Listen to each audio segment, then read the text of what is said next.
मर सकते हैं ना, हम क्यों नहीं आ सकते रोड पे? हमारे लोग रोड पे नहीं आ रहे हैं, क्यों नहीं आ रहे हैं ये लोग? अबू फजल वाले, शाहीन बाग वाले, जयसोला वाले, ये मर गए, इनकी नैतिकता मर गई क्या? ये क्यों नहीं जाग रहे? ये जो बिल्डर है यहाँ के टॉप मोस्ट बिल्डर है, वो दबाव बनाए विधायकों पे, पार्षदों पे, पैसा नहीं देते क्या इलेक्शन के समय? देते हैं, क्यों नहीं करवा रहे भाई? उनके परिवार के लोग नहीं आ रहे हैं मरने के लिए, वीडियो दफना होने के लिए? क्या बात है, क्या बात है? ऐसा होता कि ये अंधेर नगरी है, ये अंधेर नगरी है, जमीन मर गए, जागाना पड़ेगा इनको। आंदोलन जब तक जारी रहेगा, जब तक ये नाले और ये पुलिया नहीं बन जाने की, जब तक हमारा आंदोलन यहाँ रहेगा। के माध्यम से कहना चाहता हूँ, ओखला की आवाम वही चिल्ला रही होती कि हमारे पवित्र स्थल को इतना बदबू का कर दिया है कि वहाँ हमसे जाए नहीं जाता, नमाज़े जनाजा को ले जा सकते, हम नापाक हो जाते हैं। कहाँ है आज वो ओखला की आवाम? कहाँ है वो ओखला के बड़े बड़े लीडर जो दलाली करते हैं कौम की, और जब बात आती है सफाई सुथराई की और अपने घरों में जाकर बैठ जाते हैं? सोचने वाली बात है कि हम लोग नेताओं को इसलिए चुनते हैं ताकि वो हमें वो सुविधा दे सके जो सरकार हमें देती है। ओखला की किसी भी गली में चले जाएं, टूटा हुआ रोड, टूटा हुआ चैम्बर, टूटी हुई सड़कें, टूटे हुई मैन होल, हर गली के कोने पर खत्ता, क्या ये आवाम ने लाके खड़े कर दिए? या कोई बाहरी आदमी आता है और रात को डालकर चला जाता है? क्यों झाड़ू नहीं लगती रोडों पर? मगर ओखला की आवाम, फिर इलेक्शन आएगा अब 2 साल बाद, आप देखना, आप अगर यहीं पर कवरेज करें तो देखना कांग्रेस वाले डर बैठा रहे होंगे, फला जीत जाएगा, फला दलाल है, फला आरएसएस के है, फला दूसरी पार्टी का है, हमें वोट दो, हम आपकी सेवा करेंगे। आप कौम की बात सोचो, हमें इन लोगों ने छोटे छोटे मुद्दों पर इल्जा रखा है। आज तक हम लोग कभी विधायक से ये नहीं कहते कि हमें जच्चा बच्चा केंद्र दे दो, कभी छोटा सा अस्पताल बनवा दो सरकारी, कोई सरकारी स्कूल बनवा दो, छोटा सा स्टेडियम बनवा दो। आप यहाँ पर पूरे में घूम लेंगे ना, आपको शौचालय नहीं दिखाई देगा, आपको लास्ट में किसी रोड पर या किसी घर में जाकर कहना पड़ेगा मुझे बाथरूम करने दो। ये सोचें कि हम दिल्ली शहर में हमें इन ज़रूरत की चीज़ों से हमें पीछे रखा जा रहा है। क्यों? क्योंकि हम इन्हीं पे, आप देखें 14 दिन से इसी पे बैठे हुए, हाय इस नाले को बंद करवा दे, अमानतुल्लाह भाई आ जाओ इस नाले को बंद करवा दो, अरीबा खान आ जाओ इस नाले को बंद करवा दो, मगर कोई उन्हें फ़र्क ही नहीं पड़ता। फजल के लोग, जो अबू फजल के लोग हैं, शाहीन बाग के लोग हैं, जयसोला के लोग हैं, उनकी भी नैतिकता, वो भी उनके भी ज़मीर मर गए। उनके क्यों नहीं जाग रहे वो लोग? वो क्यों नहीं? आप ये बताइए कि जब इसमें से निकल के जाते हैं, डेड बॉडी आ रही है हमारी, तो स्वाभाविक सी बात है कि छींट आनी है, और जब वो आनी है और मिट्टी, इसका गू का पानी पैरों में लग के जाएगा, वो जब पैरों में हम कब्रिस्तान में मिट्टी देने जा रहे हैं तो जाहिर सी बात है इसका वो मिट्टी, वो गंदगी, वो खबर पे जा रही है। तो यहाँ के लोग जो अबू फजल के और शाहीन बाग के लोग हैं, ये इनके भी ज़मीर मर गए साहब। इलेक्शन होता है तो यही कहा जाता है कि पहले ये कहते थे कि कांग्रेस को लाओ बीजेपी भगाओ, अब कहते हैं आम आदमी को लाओ बीजेपी भगाओ।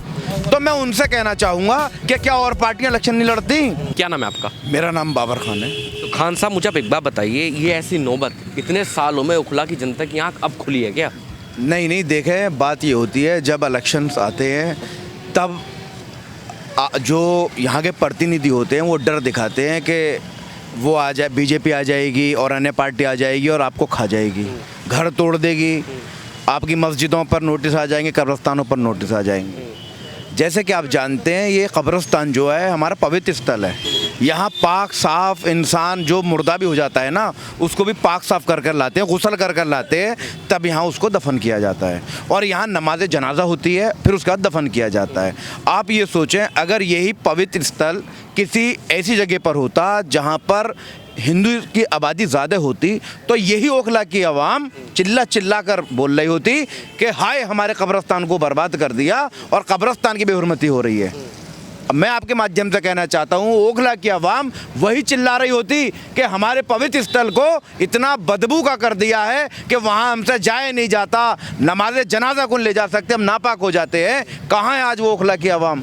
कहाँ है वो ओखला के बड़े बड़े लीडर जो दलाली करते हैं कौम की, और जब बात आती है सफाई सुथराई की और अपने घरों में जाकर बैठ जाते हैं? सोचने वाली बात है कि हम लोग नेताओं को इसलिए चुनते हैं ताकि वो हमें वो सुविधा दे सके जो सरकार हमें देती है। तो टोटली बात आप ये कह रहे हैं कि अमानतुल्लाह खान जब भी जीते हमेशा डर दिखाकर जीते जनता को। जब भी ओखला में इलेक्शन होता है तो यही कहा जाता है कि पहले ये कहते थे कि कांग्रेस को लाओ बीजेपी भगाओ, अब कहते हैं आम आदमी को लाओ बीजेपी भगाओ। तो मैं उनसे कहना चाहूँगा कि क्या और पार्टियां इलेक्शन नहीं लड़ती? मैं भीम आर्मी का कार्यकर्ता हूँ, सही है। ये और लोग बीजेपी के हैं, कोई समाजवादी पार्टी का है, क्या और पार्टियां इलेक्शन नहीं लड़ सकती यहाँ पर? क्यों उस टाइम पर डर दिखाया जाता है? जब आप ये देखें, ओखला की किसी भी गली में चले जाएं, टूटा हुआ रोड, टूटा हुआ चैम्बर, टूटी हुई सड़कें, टूटे हुई मैनहोल, हर गली के कोने पर खत्ता, क्या ये आवाम ने लाके खड़े कर दिए? या कोई बाहरी आदमी आता है और रात को डालकर चला जाता है? क्यों झाड़ू नहीं लगती रोडों पर? मगर ओखला की आवाम, फिर इलेक्शन आएगा अब 2 साल बाद, आप देखना, आप अगर यहीं पर कवरेज करें तो देखना कांग्रेस वाले डर बैठा रहे होंगे, फला जीत जाएगा, फला दलाल है, फला आरएसएस के है, फला दूसरी पार्टी का है, हमें वोट दो, हम आपकी सेवा करेंगे। अच्छा, मुझे एक बात बताइए खान साहब, मैं तमाम देश के जगह जगह हिस्सों में जाकर रिपोर्टिंग करता हूँ, जहाँ हिंदू विधायक है, हिंदू एमपी है, कहा जाता है कि वो तो मुस्लिम इलाके में आते ही नहीं है क्योंकि मुस्लिम लोग वोट नहीं देते, सिर्फ विकास नहीं करते। यहाँ तो विधायक भी अपना, कौम का विधायक, पार्टी भी अपनी हो गई एक तरीके से, जब तब 3 बार से विधायक बना दिया है, तब भी लोग कौम के बारे में नहीं सोच रहे हैं। आप कौम की बात सोचो, हमें इन लोगों ने छोटे छोटे मुद्दों पर इल्जा रखा है आज तक। हम लोग कभी विधायक से ये नहीं कहते कि हमें जच्चा बच्चा कहने दे दो, कभी छोटा सा अस्पताल बनवा दो, सरकारी कोई सरकारी स्कूल बनवा दो, छोटा सा स्टेडियम बनवा दो। आप यहाँ पर पूरे में घूम लेंगे ना, आपको शौचालय नहीं दिखाई देगा, आपको लास्ट में किसी रोड पर या किसी घर में जाकर कहना पड़ेगा मुझे बाथरूम करने दो। ये सोचें कि हम दिल्ली शहर में हमें इन ज़रूरत की चीज़ों से हमें पीछे रखा जा रहा है। क्यों? क्योंकि हम इन्हीं पे, आप देखें 14 दिन से इसी पे बैठे हुए, हाय इस नाले को बंद करवा दे, अमानतुल्लाह भाई आ जाओ इस नाले को बंद करवा दो, अरीबा खान आ जाओ इस नाले को बंद करवा दो, मगर कोई उन्हें फ़र्क ही नहीं पड़ता। तुम वो ये कहते हैं कि बताओ कब्रिस्तान की बेहुरमती कर रहे हैं यहाँ लोग बैठकर, आपको क्या लगता है हम किस लिए बैठे हैं? क्या इसी पे से वकील कुरैशी या फिरासत भाई जैसे आदमी निकलेंगे, मतीन भाई जैसे आदमी? क्या इस रोड से 4 आदमी निकलेंगे?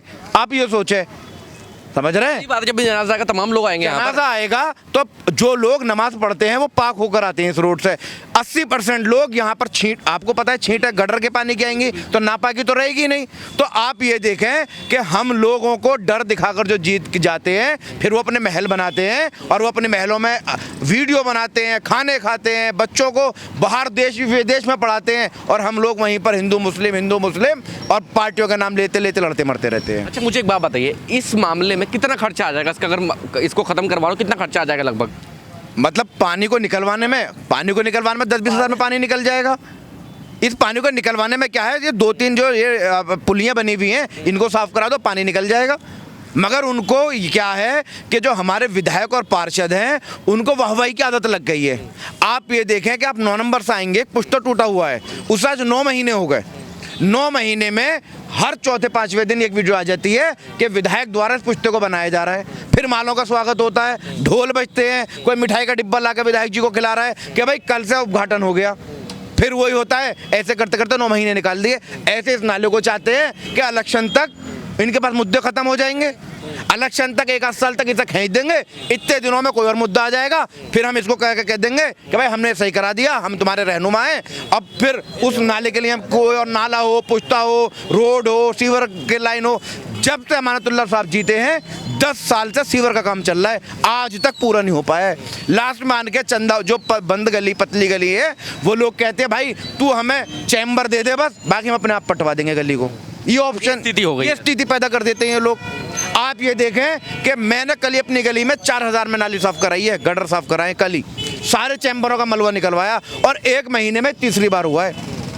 अब हम जो लाखों का घर खरीदते हैं, क्या इसलिए खरीदते हैं कि जो ओखला की जो गंदगी और गटर का पानी वो हमारे घरों में पहुंच जाए और उससे ऐसी अन्य बीमारी हो जिसका इलाज ना हो। तो लास्ट में तक करके हम 1-1.5 महीने में अपने सीवर को साफ करवा देते हैं। आप बात ये है हाँ जी कि ये जो पानी है ये करीब 5-6 महीने से है साहब, और जब ये 5-6 महीने से पानी, विधायक भी पार्षद भी सब इसको देख रहे हैं। और यहाँ के लोकल के लोग जो अबू फजल के लोग हैं, साइन बाग के लोग हैं, जसोला के लोग हैं, उनकी भी नैतिकता, वो भी उनके भी ज़मीर मर गए। उनके क्यों नहीं जाग रहे वो लोग? वो क्यों नहीं? आप ये बताइए कि जब इसमें से निकल के जाते हैं, डेड बॉडी आ रही हमारी, तो स्वाभाविक सी बात है कि छींट आनी है, और जब वो आनी है और मिट्टी, इसका गू का पानी पैरों में लग के जाएगा, वो जब पैरों में हम कब्रिस्तान में मिट्टी देने जा रहे हैं तो जाहिर सी बात है इसका वो मिट्टी, वो गंदगी वो खबर पे जा रही है। तो यहाँ के लोग जो अबू फजल के और साइन बाग के लोग हैं, ये इनके भी ज़मीर मर गए साहब क्यों कि ये आंदोलन करना नहीं जाना है, इन मर गए, मर घरों में सो रहे हैं लिहाफों में पड़े हुए अपने। हम लोग वकील कुरैशी, शहजाद भाई, बाबर भाई, हम लोग, जावेद भाई, हम लोग इतने टाइम से यहाँ बैठ रहे हैं, करीब 15 दिन होगा मैं बैठते हुए, और हर रोज़ हमारा ये मुद्दा है। देखिए आप एक चीज़ और बता दूँ आपको मैं कि ये दीवार के बराबर में जो पत्थर लग रहे हैं वो 4-5 जगह से निकल गए पत्थर। आप देख लो उदाहरण उसका, आप देख का है वो 4-5 जगह से वो पत्थर निकल गए। यदि वो आज एक निकल रहा, फिर 1-2 दिन बाद दूसरा निकल जाएगा, फिर 2-3 दिन बाद तीसरा निकल जाएगा, इस तरह से वो 3 जगह पोजीशन हो गई, 3-4 जगह हो गई खराब। ये दीवार गिरनी भी तय है। और मैं 15 दिन से बोल रहा हूँ, बराबर बोल रहा हूँ कि बड़ी घटना हो जाए, इससे छोटी घटना है अभी, छोटी घटना है अभी क्योंकि कई बार तो इसमें ई रिक्शा फंस गया, ई रिक्शा पलट गया एक बार, उसमें महिला बैठी थी, एक प्रेग्नेंट औरत थी, वो भी गिरी उसमें बेचारी, बताइए, क्योंकि अभी पानी कम है, अभी इसका बढ़ने पे है पानी। आज देख लो आज क्या पोजीशन है। जितना समय गर्मी का बढ़ेगा इसमें पानी बढ़ेगा। क्यों बढ़ेगा? क्योंकि नहाएंगे धोएंगे लोग, उसकी वजह से पानी ज़्यादा यूज़ होगा पानी, तो पानी आएगा यहाँ पर। अब जब ये पानी आएगा तो ये समस्या किसकी है? ये तो ओखला के अवाम को, शाहीन बाग के पब्लिक को, अबू फजल की पब्लिक को, जसोला की पब्लिक को, और जो हमारे बाहर से मेहमान आते हैं। और सबसे बड़ी बात देखो, हमारे बराबर में थाना हैगा ये शाहीन बाग का। अरे ये लोग क्या सोचते होंगे बेचारे? नहीं सोचते होंगे कि यार बताओ विधायक यहाँ मुस्लिम, पार्षद मुस्लिम, उसके बाद यहाँ के बिल्डर बैठे हुए टॉप मोस्ट, वो दबाव नहीं बना रहे विधायकों पे। अरे वो कुछ तो देते होंगे चंदा इलेक्शन के टाइम पे, नहीं देते? बताओ ईमानदार, देते होंगे ना। तो वही दबाव बनावे कम से कम, और वो ना बनावे जो यहाँ के पब्लिक है अवाम, उनका तो कोई ताल्लुक नहीं है ना, वो तो जनता आम होती है ना। अरे वही निकल के आ जाए हमारे साथ बैठ जाए आकर के। हम कह रहे हैं 2-3 घंटे बैठ जाओ, देखो आ जाओ 200-400-500 लोग, 5वें घंटे में इसमें काम लग जाएगा, 100% लग जाएगा। कारण क्या, वो जनता क्यों नहीं आ रही है? भाई उनके मर गए ज़मीर, मरे हुए लोग हैं, जाग नहीं रहे। अरे हम अगर आंदोलन करना सीखे तो दलित भाइयों से सीखे, भीम आर्मी वालों से सीखे। देखो वो कैसे लोग इकट्ठा होकर के एकजुट होकर के आंदोलन कर रहे हैं अपना, बाहर जगह जगह प्रोटेस्ट कर, जगह जगह छोटी सी भी घटना हो रही बड़े के रूप में निकल कर आ रहा है। वो तो हमसे ज़्यादा गरीब है बेचारे, वो तो गाँव के लोग हैं, हम तो ठीक ठाक लोग हैं। हम लोग तो फिर भी हमारे परिवारों के 1-2 पैसों वाले बाहर हैं, हम हमारी कंडीशन है ठीक है, इसके बावजूद हम लोग मर रहे हैं। क्यों मर रहे हैं हम लोग? मर यूँ रहे हैं कि डर रहे हैं, डर, ये डर बाहर निकालना पड़ेगा, चाहे सरकार से निकाले, चाहे विधायकों से निकाले, चाहे पार्षद से निकाले, ये डर निकालो। जब तक डर नहीं निकालोगे तब तक आप जागोगे नहीं, इसमें जागना पड़ेगा। अरे एक बात बताइए आप मुझे, मैं ये कह रहा हूँ, छोटी सी बात कर रहा हूँ, 3 बार के विधायक अमानतुल्लाह भाई, ठीक, उसके बाद 2 बार के पार्षद आसिफ भाई, 2 बार के MLA आसिफ भाई, 1 बार की पार्षद उनकी बेटी, क्यों नहीं कर रही जी? बताएं आप मुझे। मैं ये कह रहा हूँ आप आसिफ भाई करा दें इसको, विधायक जी अगर नहीं है काम तो करा दे, आपको तो काम से मतलब है, विधायक जी का काम है तो विधायक जी करा दे। अरे ये तो समाज का काम है, किसी विशेष व्यक्ति का काम है, बाबर का काम है, वकील भाई का काम है, जावेद भाई का काम है, शहजाद भाई का काम है, ये किसका काम है? ये किसका? ये तो आम आवाम का काम है ना। अरे हम लोग जो बैठे हैं, हमको अपने धरना, हमको हमने भीम आर्मी का, किसी ने उनका वकील बीजेपी का, कि समाजवादी का, किसी का बैनर लग रहा है, देख रहे हैं आप? यहाँ पर बताओ आप ईमानदारी से, किसी का बैनर नहीं, किसी का नहीं लग रहा ना। हम लोग तो पब्लिक के लिए बैठे हैं ना कि भाई ये सुविधा मिल जाए। 15 दिन से कंटिन्यू कह रहे हैं बात, क्यों नहीं जाग रहा? प्लेटफॉर्म होगा, तमाम राजनीतिक लोग अपना एक मुद्दे को लेकर प्रदर्शन कर रहे हैं, झंडे भी नहीं है। हाँ, ऊपर वाला आपका भला करे, ये बड़ी बात कही आपने। तो साहब मैं मीडिया के माध्यम से ये बात कहना चाहता हूँ, ये जोर शोर से उठाएं, और ऐसी जो घटनाएं हैं, ये छोटी घटनाएं हैं, ये भी ये बड़ी 100% हो जाएगी। मैं आपसे कह रहा हूँ इसलिए हो जाएगी, जब ये दीवार गिरेगी तो इसके जो ईंटें पत्थर वो दूर तक जाएंगे, और जब वो दूर तक जाएंगे किसी के लगेंगे, जख्मी होंगे लोग, जरूर 100% जख्मी होना, घटना जान भी जा सकती है किसी की इसकी दीवार से। तो उसने बड़ा क्यों होने दे रहे हो आप? क्यों बड़ा होने दे रहे हो? देर क्यों कर रहा हो उसमें? देर मत करो, इसको करो, उसे करवाना पड़ेगा। हम जब तक नहीं हटेंगे, जब तक ये नाला साफ नहीं होगा। और एक और M76 की पुलिया टूटी पड़ी है आगे चल करके देखो, वो सालों से टूटी पड़ी। अरे यार कैसे क्या मतलब, पुलिया तो बहुत छोटे मुद्दे हैं यार, छोटे से मुद्दे हैं, छोटे से काम है। अब ये पता नहीं क्या कर रहे हैं साहब, हमारी तो समझ से बार बात है कि ये सब प्रॉपर्टियों में लगे हुए हैं, बिल्डरी में लगे हुए हैं, डीलर हैं क्या, सब बना रखे हैं भैया, सब बिल्डिंग बना रहा है ना साहब, सब बैठ करके उनके साथ ही सब बैठ करके बिल्डिंग का काम कर रखा। अरे समाज का भी काम कर लो, समाज का भी जरूरी है ये काम। उन्हीं से बिल्डरों से कहते हो जो साथ में लगे हुए हैं, चाहे आसिफ भाई के हो, चाहे अमन भाई के हो, कि यार ये काम करा दो, 20 लाख रुपए। कभी काम नहीं कि आपको केंद्र से किसी योजना के अप्रूव करवानी है? अरे ये तो वैसे लोकल का काम है साहब, ये तो वैसे ही करा दे। हमारे चाहे बीजेपी के MP है वो भी करा सकते हैं, वो नहीं करा पा रहे इसको।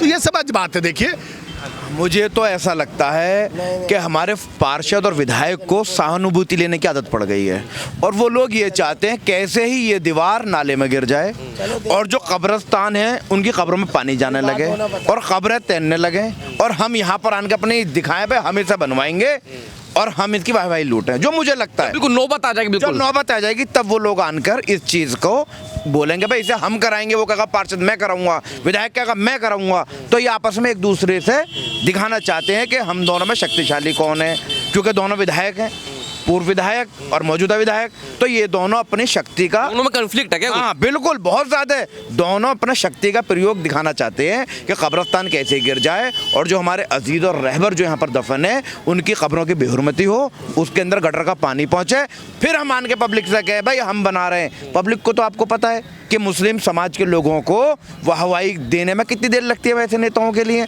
उन्हें किसी के हिंदू के नाम पर डरा देते हैं और पार्टियों के नाम पर डरा देते हैं। ब्याह में चल के मान जाते हैं, मतलब विधायक जी शादी ब्याह में आ जाए तो उसमें मान जाते हैं। विधायक जी शादी ब्याह में आ गए और भाई हमारे घर पे विधायक जी आए, उन्हें सेरा डालेंगे, उनका वाहवाही लूटेंगे। तो ये हमारे लोगों ने इस चीज़ को अच्छा मान लिया। 3 बार के जीते हुए विधायक, एक छोटी सी समस्या 10, 20, 50 हज़ार 1 लाख रुपए की समस्या है, उसके लिए भरी सर्दी में लोग धरने पर बैठ रहे हैं। मैं यही तो जानना चाहता हूं कि विधायक साहब की समस्या क्या है जो ये काम नहीं करा रहे। इससे लोगों को इतनी परेशानी और मुश्किलों का सामना करना पड़ रहा है कि आए दिन कोई ना कोई इसमें छोटे मोटे एक्सीडेंट हो रहे हैं। छोटे मोटे तो हम कह रहे हैं, वो गंदे पानी में लोग गिरे बीमारियां लेके जा रहे हैं घर। अब हम उन्हें, अगर उनकी कोई प्रॉब्लम है, समस्या है, तो पब्लिक में आके बताए कि ये समस्या आ रही है। समस्या होगी इसको करवाने में, आप मुझे खुद बता दीजिए कितनी बड़ी समस्या है ये। अब यही तो, अब इस नाले का जो पाइप डाला गया है, ओखला टैंक से होता हुआ जसोला में पानी भर रहा था, वो एक पाइप यहाँ डलवा दिया गया है, जिसकी वजह से अब यहाँ समस्या आ गई। अब वो पाइप निकालने लोग गए तो जसोला वालों ने निकालने नहीं दिया। वहाँ समस्या पैदा हो जाएगी। हाँ, वहाँ समस्या होगी कि भाई इस समस्या का समाधान करो। तो यही समाधान हम जानना चाह रहे हैं कि क्या समाधान है जो ये निपटारा नहीं कर रहे इसका। पब्लिक को आके खुल के तो बताए क्यों पब्लिक का विरोध झेल रहे हैं ये। अच्छा डिजाइन साहब, मुझे आप एक बात बताइए, जब भी मैं कहीं मुस्लिम बस्ती में जाता हूँ, जब उनके विधायक वो हिंदू होते हैं या बीजेपी पार्टी से होते हैं, तो कहते हैं भैया ना तो वो वोट मांगने आते हैं और ना वो विकास करवाते हैं हमारी गलियों में। अब विधायक आपकी कौम का, विधायक आपकी बिरादरी का, विधायक आपके समाज का, लोकल का रहने वाला कोई भारी विधायक तो है नहीं जिसको समस्या बना पता हो, हर गली मोहल्ले के बच्चे को नाम से जानता होगा, वो विधायक आपके क्षेत्र में काम नहीं करवा पा रहा है, तो कैसा विधायक है फिर वो? अब वही, अभी तक तो इलेक्शन में बिजी थे वो मुंबई में, अब उसके बाद शायद कल आए वो, अब देखो क्या एक्शन लेते हैं इसके बारे में। के खुद के प्रतिनिधि विधायक यहाँ खड़े होकर काम कर, विधायक को तो एक फ़ोन करता है सीधा बस इस काम को करवाने के लिए। फ़ोन ही उन्होंने करा था, बुलडोजर गए थे लेकिन वहाँ पे काम होने नहीं दिया। तो ये भी तो गलती है उनकी यार, पाइप कौन उखाड़ने देगा, उनकी समस्या पैदा हो जाएगी। पाइप कब लगा वो? अब विरोध प्रदर्शन हर कोई अपने अपने तरीके से करता है। ये विधायक के पास पहुंच तो रही होगी जनता की बातें, वो एक्शन क्यों नहीं ले रहे ये समझ में नहीं आ रहा। ये तो आप बताएंगे कि आपने जिताया है, 3 बार विधायक बना है, वो तो आप बताएंगे किस मुद्दे पर आपने उन्हें जिताया है, या तो मुद्दों को मुद्दा नहीं मानते वो? हमने इसी मुद्दे पर जिताया था कि हमारे एरिया में शांति रहेगी। मैं ये कह रहा हूँ कि आपने इस मुद्दे पर जिताया था कि बीजेपी आएगी, बीजेपी भगा देगी यहाँ से, इस मुद्दे पर जिताया था क्या? ऐसा कुछ नहीं है जी, देखो ये तो डर बैठाया जा रहा है, ऐसा कोई मुद्दा नहीं है। बीजेपी आ गई तो भगा देगी। मेरे हिसाब से दिल्ली में ज़्यादातर बीजेपी के विधायक ही जीते हैं, मैं तो यही कहते हैं ये, और 7 सांसद बीजेपी के हैं। अब यही है कि भाई अगर हमें ये बोले कि हर्ष मल्होत्रा के पास जाओ, उनके पास रिक्वेस्ट करो, तो हम वहाँ भी जाने के लिए तैयार हैं। तो मना करवा लो। हाँ, तो यही तो हम चाह रहे हैं कि फ्रंट पे आए, परवेश वर्मा जी के पास जाए कि वहाँ पे रिक्वेस्ट करो। हम तो हर जगह जाने के लिए तैयार है, कम से कम आपको काम करवाना ही है, फिर तो आप कहीं ना कहीं से करवा ही लेंगे। विधायक जी मना कर दें एक बार आके सामने। हाँ जी, ये बात क्लियर कर दें वो कि ये काम नहीं हो पाएगा। ये दिन बे दिन मामला बढ़ता जा रहा है। लोग, अरे वो विधायक जी और पार्षद ये कह लो हमें अपने आदमियों से कि भाई एमपी कराएगा काम, हम एमपी के पास जाएंगे, हम एमपी के खिलाफ बैठ जाएंगे अगर एमपी का काम है। हम गलत है, लोकसभा जो सेंटर में सरकार इनकी है, प्रदेश में सरकार बीजेपी की, अगर इनकी जरूरत है तो हम उनके खिलाफ भी बैठ जाएंगे ना। हमें बैठ रहे बात, आप एक बात का जवाब दीजिए, आपने कहा कि उनके बस की नहीं, आप सामने आके मना कर दें। मना करें हमसे। अब वो पूर्व विधायक तो है नहीं, मौजूदा विधायक हैं, जिताए भी तो इन्हीं मुद्दों के लिए है। इन्हीं मुद्दों के लिए जिताया, ठीक बात है, तो वो बताए ना ये बात है कि क्या उसकी कमी है, पैसे की कमी है क्या उनके पास, अरे जो निधि है जो उनके पास साल में आती है वो तो है ना उनके पास, विकास के लिए जो आती है। तो चाहे पार्षद हो, चाहे विधायक हो, चाहे एमपी हो, हम तो सभी के लिए कह रहे हैं ना ये बात कि ये तो ज़रूरत है ना, ये तो इंसानियत के नाते भी ज़रूरत है। हम किसी हिंदू मुस्लिम की बात नहीं कर रहे हैं, इंसानियत के नाते भी ज़रूरत है या नहीं है, ये बताइए आप मुझे। बीजेपी वालों के पास आप जाएंगे, बुरा मत मानना, जितनी वो कहेंगे आप तो वोट ही नहीं देते हमें। हाँ तो वो कहते सही बात है, जबकि ऐसा नहीं है, जबकि ऐसा नहीं है। बीजेपी के भी बैठे हैं हमारे साथ, मुस्लिम और समाजवादी के भी, और भीम आर्मी के लोग भी बैठे हैं, हम आपके सामने बैठे हुए। तो हम हमारा कहना ये नहीं है, हमारा कहना खाली विकास है, ये विकास है, ज़रूरत है, समाज है। यहाँ हिंदू मुस्लिम सब निकलते हैं इस पर, ये सबकी ज़रूरत है। नहीं निकलते? अब बताओ, जो लोग आते हैं यहाँ पर, यहाँ से गुजरते हैं, उनके कपड़े ख़राब होते हैं, जनाजा जाता अंदर, अब जब दफीना करने जाते हैं, अब एक बार बताइए, जब दीवार गिरेगी, लीकेज हो रही, उसका पानी डेड बॉडी में जा रहा है अंदर, 100% जा रहा है बाढ़, तो हमारी बॉडी सड़ लेंगे। इसका मतलब हमारे परिवारों की बॉडी सड़ लेंगे, तो हमारी बॉडी सड़ ले तो ये नहीं जाग रहे। अरे कब जागोगे साहब, कब जागोगे साहब? जब जागोगे जब बड़ा आंदोलन हो जाएगा, जब घटनाएं हो जाएंगी। घटना के बाद, आंदोलन के बाद नहीं जाएंगे, घटना के बाद जाग सकते। मैं बता रहा हूँ, जब बड़ा आंदोलन होगा और घटनाएं हो जाएंगी बड़ी, तो तब जागेंगे ये लोग। अरे उससे पहले जाग जाओ, हम तो कह रहे हैं आपसे, हम जगा रहे हैं आपको कि आप उस दिन का इंतजार कर रहे हो घटना होने का। इसका मतलब तो ये है ना, जब घटना हो जाए, किसी का बच्चा मर जाए, किसी औरत का बच्चा गिर जाए, या कोई आदमी गिर के मर जाए, इसमें स्वाभाविक सी बात है, पानी कम से कम 7-8 फुट पानी है साहब नाले में। यदि कोई धोखे से भी बेचारा बाहर से आया हुआ होगा कहीं भारत से, और वो आकर के वो मोटरसाइकिल से घुस गया अंदर, और रात का समय कोहरा हो रहा है इस समय, तो एक बार बताइए, कौन, अगर किसी ने नहीं देखा तो उसकी डेड बॉडी निकलेगी सुबह? नहीं निकलेगा, कौन गिर गया? नहीं निकलेगी। तो उससे क्यों नहीं जाग रहे हैं लोग फिर? क्यों नहीं जाग रहे हैं? इसका मतलब मरने का इंतजार कर रहे हैं किसी के? अरे ऐसा मत करो, आंदोलन करो। अरे दलित भाइयों से आंदोलन सीखो। हम तो ये कह रहे हैं, खाली दलित भाई कितना बड़ा आंदोलन पूरे भारत में कर रखा, हम उनको सलाम करते हैं इसके लिए। हम लोग क्यों नहीं कर सकते? हम भी तो कर सकते हैं ना। हम क्यों नहीं आ सकते रोड पे? हमारे लोग रोड पे नहीं आ रहे हैं, क्यों नहीं आ रहे हैं ये लोग? अबू फजल वाले, शाहीन बाग वाले, जसोला वाले, ये मर गए, इनकी नैतिकता मर गई क्या? ये क्यों नहीं जाग रहे? ये जो बिल्डर है यहाँ के, टॉप मोस्ट बिल्डर है, वो दबाव बनाए विधायकों पे, पार्षदों पे, पैसा नहीं देते क्या इलेक्शन के समय? देते हैं, क्यों नहीं करवा रहे भाई? उनके परिवार के लोग नहीं आ रहे हैं मरने के लिए, दफीना होने के लिए? क्या बात है, क्या बात है? ऐसा होता कि ये अंधेर नगरी है, ये अंधेर नगरी है, जमीर मर गए। जागाना पड़ेगा इनको। आंदोलन जब तक जारी रहेगा, जब तक ये नाले और ये पुलिया नहीं बन जाने की, जब तक हमारा आंदोलन यहाँ रहेगा।